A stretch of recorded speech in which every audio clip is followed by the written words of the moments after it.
നോമ്പ് നിർബന്ധമാക്കപ്പെടാൻ റമളാനിനെ തിരഞ്ഞെടുക്കാനുള്ള ന്യായം എന്താണ്?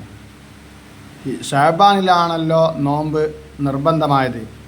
പക്ഷേ നിർവഹിക്കാൻ അത് നമ്മോട് കൽപ്പിക്കപ്പെട്ടത് റമളാനിലാണ്. അങ്ങനെ തിരഞ്ഞെടുക്കാൻ കാരണം എന്താണ്?